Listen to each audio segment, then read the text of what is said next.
It was the greatest jam ever witnessed on any similar occasion, one newspaper correspondent observed. The people of Washington, it seemed, had somehow agreed for a few hours to forget their desperate situation and celebrate a new beginning. Absent the holiday exuberance, however, a cool assessment of the country's present circumstances would show that the American Republic was in grave danger. The hope that secession fever would burn itself out was being trampled in the rush to battle stations.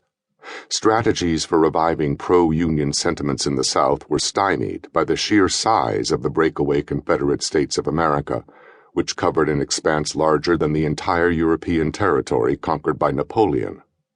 A pocket of Loyalists in Western Virginia had been liberated the previous summer by Union troops marching eastward from Ohio, but the pro-Union population of the more remote Appalachian Mountains in eastern Tennessee and western North Carolina was scarcely reachable down long dirt roads through hostile territory. Elsewhere in Dixie, what Union sentiment survived was scattered and cowed.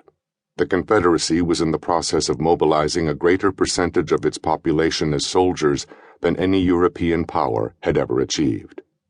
Those troops were led by some of the most experienced military men on the North American continent, starting with Confederate President Jefferson Davis, a West Point graduate, combat veteran, and former U.S. Secretary of War.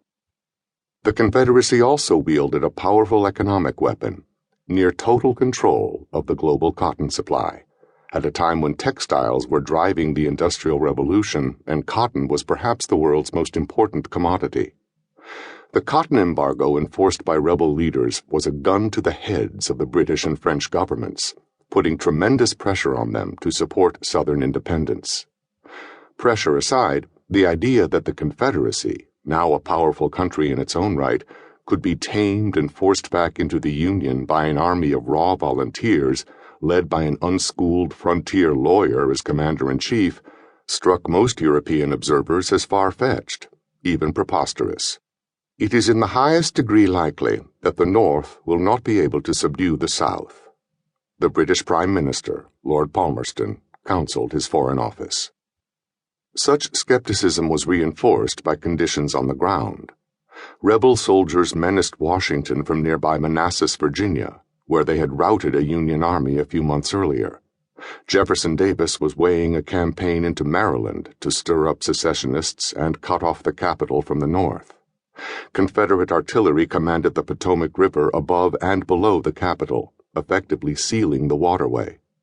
No one in civilian authority had any detailed knowledge of the plans being prepared by the Union's top general, George B. McClellan. Worse, McClellan was ill and rumored to be dying. The federal government, meanwhile, appeared overwhelmed. The president was increasingly seen as feckless and inadequate. Congress was in the hands of a political party that had never governed before. The Treasury Department was broke, yet federal spending was multiplying as never before. In 1862, the government would spend 6 times as much as in 1861. Northern banks, fearing a panic by demoralized investors, had closed their exchange windows, refusing to redeem paper money with gold or silver. The War Department was a corrupt shambles, its chief on the verge of being fired. Despairing State Department envoys to Britain and France believed that the great powers were aligned against their besieged government. It appeared to be only a matter of time before Europe would intervene to settle the conflict in favor of the Confederacy. A rebel diplomat crowed from London, "At present there is a probability that our recognition by Her Britannic Majesty's government will not be much longer delayed." President Davis considered European intervention almost inevitable, and he shaped his strategies around that confidence. To the east of the White House, at the far end of that lone paved avenue, stood the unfinished U.S. Capitol, darkly crowned by the cast-iron skeleton of an enormous dome. To the south of the mansion, across a fetid bog, rose the sad stump of the Washington Monument, abandoned for lack of funds. These uncompleted projects were silent reminders that great things had been planned in this city, and large dreams dreamt.